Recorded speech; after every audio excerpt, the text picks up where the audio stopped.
আজকের লেকচারে আমরা ডিল করব টার্নারি অপারেটর নিয়ে, যেটা আমাদের সি প্রোগ্রামিং ল্যাঙ্গুয়েজে সাপোর্ট করে। কনসেপ্টটা কি টার্নারি অপারেটর, এটাকে পুরো ভালো করে আমরা গ্রিপ আপ করবো এই লেকচারে with the practical implementation.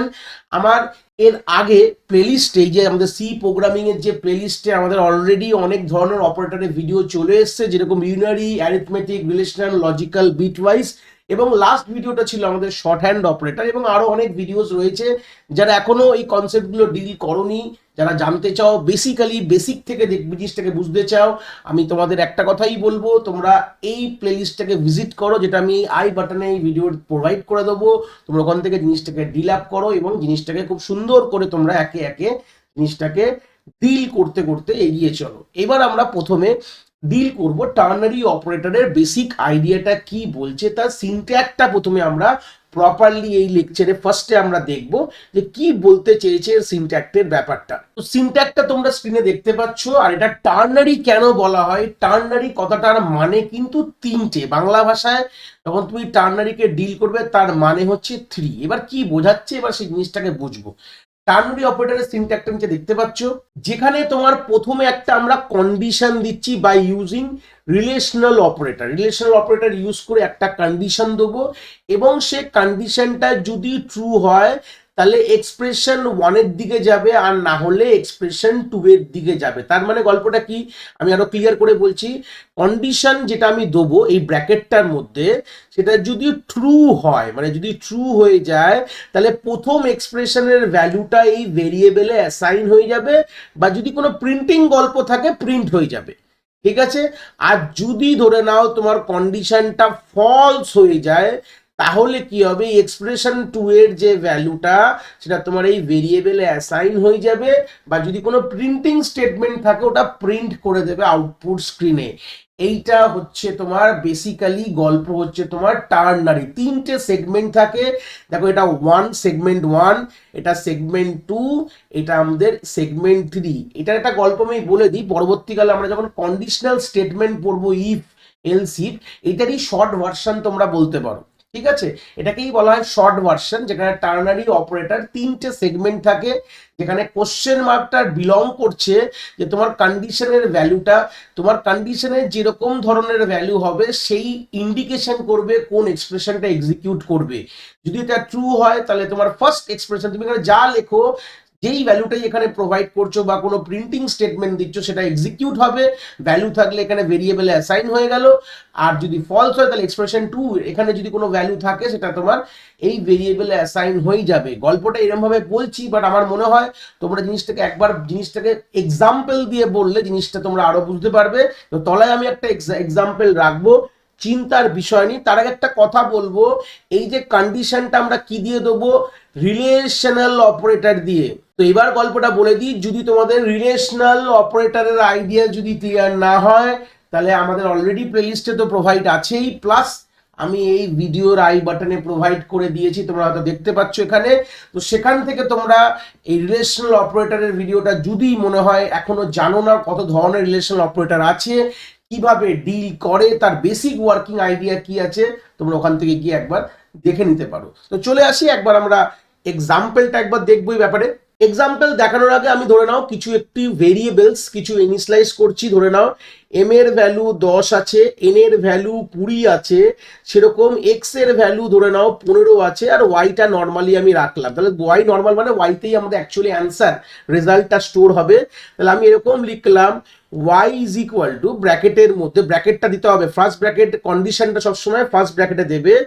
M এর ভ্যালু যদি লেস দ্যান 50 হয়, তাহলে এখানে কোশ্চেন মার্কটা দিলাম, তাহলে যদি এটা ট্রু হয় তাহলে তুমি এন কে স্টোর করো ওয়াইতে, আর না হলে তুমি এক্স কে স্টোর করো ওয়াই এর মধ্যে। গল্পটা এরকম ব্যাপার যে এম এর মধ্যে কি আছে আই ডোন্ট নো, ধরে না একটা ইউজার থেকে ইনপুটও আসতে পারে, সেটাও গল্প না। তো এম এর ভ্যালু যদি এই কন্ডিশনটা কি ডিল করছে, it is a relational condition, ঠিক আছে, রিলেশনাল কন্ডিশন এখানে ডিল করছে। এম যদি লেস দ্যান 50 হয় তাহলে সেই সূত্রে তোমার যদি ভ্যালু ট্রু হয়, according to this result M এর ভ্যালু 10 আছে, এটা ট্রু হয়ে গেছে। ট্রু হওয়া মানে হচ্ছে আমার ফার্স্ট এক্সপ্রেশন ডিল হবে, মানে এন এর মধ্যে যে ভ্যালুটা সেটা আমি ওয়াইতে গিয়ে অ্যাসাইন করে দেবো। যদি ফলস হতো তাহলে এক্স এর ভ্যালুটা আমরা ওয়াইতে পৌঁছে দিতাম, মানে বা স্টোর করে দিতাম। এটাই গল্প হচ্ছে একটা টার্নারি অপারেটরের গল্প। এবার গল্পটা আমি এখানে সিঙ্গেল একটা রিলেশনাল কন্ডিশন R1 দিয়েছি, তোমরা চাইলে এরকম multiple relational condition by using logical operator দিয়েও তোমরা দিতে পারো, মানে কমপ্লেক্স কন্ডিশনও এখানে প্রোভাইড করা যেতে পারে, এরকম কোনো ব্যাপার নেই। আমরা লজিক্যাল অপারেটরও ভিডিওটা আমরা যারা দেখোনি আমি এখানে প্রোভাইড করে দেবো আই বাটনে। এরকম ভাবে আমরা লজিক্যাল এক্সপ্রেশন এইভাবে আমরা কন্ডিশন আমরা এখানে বিল্ড আপ করতে পারি, মানে মোর দ্যান ওয়ান রিলেশনাল কন্ডিশনকে আমরা জুড়তে হলে আমাদের লজিক্যাল কন্ডিশন কিন্তু আমাদের লাগে। যাই হোক, মোটামুটি আইডিয়া এখান থেকে একটাই যে আলটিমেট এই কন্ডিশনের যে সেগমেন্টের আউটপুট কিন্তু ট্রু বা ফলসই হবে, এর থেকে বেশি কিন্তু হবে না। আমি এখানে তলাও লিখলাম এই কন্ডিশন দেখতে পাচ্ছ তোমরা স্ক্রিনে, এই কন্ডিশনের আউটপুট কখনো তোমাদের ট্রু বা ফলস এর থেকে বেশি হবে না। ট্রু হলে ফার্স্ট এক্সপ্রেশন এবং ফলস হলে সেকেন্ড এক্সপ্রেশনের যে পোর্শনে চলে যাবে, আর সেই ভ্যালুটা অ্যাসাইন করা হলে হবে। আর যদি প্রিন্টের কোনো গল্প থাকে তাহলে প্রিন্ট হয়ে যাবে। তো আমি একটা প্র্যাকটিক্যাল একটা এক্সাম্পল তোমাদের দেখাবো, যেখানে আমরা এখানে ডাইরেক্ট কোনো ভ্যালু অ্যাসাইনমেন্ট করিনি, যেখানে এই এক্সাম্পলটা তোমরা দেখলে আমরা এরকম ভ্যালু অ্যাসাইনমেন্টও করতে পারি according to the condition base করে, যে কোন ভ্যালুটা আমাদের ওয়াই এর মধ্যে অ্যাসাইন হবে, এরকম ধরনের কাজও করতে পারি। বা আরেকটা কথা আমরা দেখবো, যেখানে আমরা প্রিন্টিং এই পোর্শনে আমরা কোনো প্রিন্ট স্টেটমেন্টও কিন্তু লিখতে পারি। গল্পটা এটাই, আমরা প্র্যাকটিক্যাল স্ক্রিনে যাই, জিনিসটাকে আরেকবার একটু অন্যভাবে জিনিসটাকে একটুখানি দেখবো। তো প্র্যাকটিক্যাল স্ক্রিনে চলে এসেছি সেই একটা নতুন ধরনের এক্সাম্পল নিয়ে, ওটারই ব্যাপারে। বাট এটা বলার আগে আমি একটাই কথা বলবো, যারা এখনো আমাদের এই চ্যানেলটাকে সাবস্ক্রাইব করনি, আমি রিকোয়েস্ট করলাম তোমাদের কাছে সাবস্ক্রাইব করে নাও, ভিডিওটাকে একটুখানি বন্ধুদের মধ্যে শেয়ার করো যারা দরকার এরকম ধরনের ভিডিও। আর পারলে কমেন্টে একটু আমাদের জানাও যে তোমরা কোন কলেজ থেকে দেখছো, কোন কলেজে পড়ো, সেখান থেকে ভিডিও দেখছো, একবার সেটাও কিন্তু আমাদের কমেন্ট করে নিশ্চয়ই আমাদের জানিও। তো চলে আসি কি বলতে চেয়েছি এখানে। তাহলে দেখতে পাচ্ছ তোমরা স্ক্রিনে টার্নারি অপারেটরের গল্পে। তো আমরা প্রথমে কি করেছি, দুটো ভেরিয়েবল নিয়েছি এ আর বি, খুব ভালো কথা। তারপর আমরা কি করলাম, এ এন্টার দ্য এজ, এজটা মানে ধরে নাও আমি এজ এন্টার করছি, খুব ভালো কথা। এজ এন্টার করে আমি এতে স্টোর করেছি। এবার দেখো দুটো সেগমেন্টই রেখেছি, যে এখানে নর্মাল ভ্যালু অ্যাসাইনমেন্টের ব্যাপার প্লাস আমরা প্রিন্টিং স্টেটমেন্টও তলায় রেখেছি। দেখো দুটো সেগমেন্টের টার্নারি অপারেটর বোঝাবো, এটা দেখলে বুঝতে পারবে। এই সেগমেন্টে কি হচ্ছে দেখো, এর ভ্যালু যদি 10-এর থেকে বড় হয় তাহলে 15 যাবে বিতে, নাহলে 20 যাবে বিতে, সেই হিসাবে বিটা প্রিন্ট হচ্ছে। আর ঠিক তার পরের গল্পে দেখো লিখেছি, এটাও একটা টার্নারি অপারেটর, সিনট্যাক্সটা একটু পাল্টে গেছে, কিন্তু এখানে অ্যাসাইনমেন্টের কোনো গল্প নেই, এখানে ডাইরেক্ট প্রিন্ট করেছি। দু রকমই করতে পারি, আমি এটাই বোঝানোর চেষ্টা করেছি।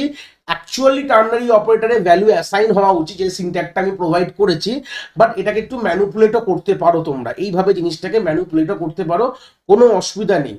যেখানে তোমাদের ভ্যালু, যেখানে যে এক্সপ্রেশনটা যেটা রয়েছে সেটা তুমি প্রিন্টিং স্টেটমেন্ট দিয়েও পাল্টাতে পারো। দেখো লাইনটা দেখলে তোমরা বুঝতে পারছো, যদি এর ভ্যালু যদি গ্রেটার দ্যান ইকুয়াল টু 18 হয় তাহলে তোমার ফার্স্ট, যদি ট্রু হয় তাহলে ফার্স্ট সেগমেন্ট বা ফার্স্ট যে তোমার এক্সপ্রেশনে কি লেখা রয়েছে, print F eligible for voting, মানে ভোটের যদি গল্প রাখো আমরা পরবর্তীকালে যখন আমরা কন্ডিশনাল স্টেটমেন্ট পড়বো এটারই গল্পটা দেখবো। মানে যদি আমরা জানি যে বেসিক্যালি ইন্ডিয়াতে যে আমাদের ভোটিং এলিজিবিলিটি যদি কথা বলা যায়, তাহলে কিন্তু আমাদের 18 বয়সের থেকে বেশি বা ইকুয়াল হওয়া উচিত। তো সেই সূত্রে যদি ইকুয়াল বা বেশি হয় তাহলে সে বলবে এলিজিবল, আর যদি ফলস হয় সেগমেন্টে তাহলে আমরা বলে দেবো যে নট এলিজিবল ফর ভোটিং। গল্পটা এরকম ভাবেই রেখেছি। অ্যাকচুয়াল এটা one kind of a manipulation বলতে পারো of the ternary operator. Actual ternary অপারেটরের সিনট্যাক্টের বেসিসে এটা হচ্ছে অ্যাকচুয়াল জিনিসটা, যেখানে তোমার যে কন্ডিশনের ভ্যালুর অনুযায়ী বি এর ভ্যালুটা কিন্তু সেট হচ্ছে। ঠিক আছে, তোমার এই ফার্স্ট যে কন্ডিশনটা প্রোভাইড করো সেই কন্ডিশনের অনুযায়ী আমাদের যে বি এর ভ্যালুটা ডিসিশন হবে, যে ওখানে 15 ঢুকবে না 20 ঢুকবে। এটা অ্যাকচুয়াল টার্নারি, বা এটাকে ম্যানিপুলেট করে আমি দেখালাম, যেখানে আমরা এই অ্যাসাইন না করে আমরা এখানে প্রিন্টও চাইলে করতে পারি। দুটো সেগমেন্ট জাস্ট দেখালাম। তবে অ্যাকচুয়াল টার্নারি কিন্তু যেটা আমি সিলেক্ট করে রেখেছি ওটাই কিন্তু অ্যাকচুয়ালি টার্নারি অপারেটরের বলতে পারো সিনট্যাক্ট বা ওটা অ্যাকচুয়াল টার্নারি অপারেটর, এটা এই জন্যই আমরা কিন্তু মেনলি ব্যবহার করি। প্রিন্টিং এর জন্য এরকম ব্যবহার করি না, এর জন্য আমাদের পরবর্তীকালে আমরা কন্ডিশনাল স্টেটমেন্ট পড়বো, কোনো অসুবিধা নেই। তো যাই হোক, এটাকে একটু চালিয়ে তোমাদের দেখিয়ে দিই, আর কোনো ব্যাপার নেই। এখানে আমাদের বলেছে এন্টার দ্য এজ, তো সেই সূত্রে আমাদের কম্পাইলড হয়ে গেছে এন্টার দ্য এজ। আমি ধরে নাও প্রথমবার আমি 18 দিলাম না, আমি 15 দিলাম। তো 15 এর রেসপেক্টে দেখো বি এর ভ্যালুটা 15 কেন এসছে, কারণ কি এ এর ভ্যালু ছিল 10 এর থেকে বেশি, দেখো তাই জন্য এখানে বি এর মধ্যে 15 এসছে। আর দেখো নট এলিজিবল কেন এসছে, এ কিন্তু লেস দ্যান 18, এই জন্য আমাদের এখানে নট এলিজিবল, মানে সেকেন্ড পোর্শনটা বা সেকেন্ড এক্সপ্রেশনটা আমাদের এক্সিকিউট হয়ে নট এলিজিবল ফর ভোটিং। এরকমও কিন্তু চাইলে তোমরা কিন্তু এরকম ভাবে কাজ করতে পারো। বাট বেসিক্যালি বলে দিলাম, একটা আইডিয়া তোমাদের ক্লিয়ার হয়ে গেল যে টার্নারি অপারেটর বেসিক্যালি কি, তার আইডিয়া পুরো এখান থেকে তোমরা আশা করি তোমরা ক্লিয়ার করেছো। এর পরের লেকচারে আমরা সাইজ অফ অপারেটর নিয়ে ডিল করব। আশা করি তোমরা কনসেপ্ট এখান থেকে খুব ভালো করে বুঝতে পেরে গেছো।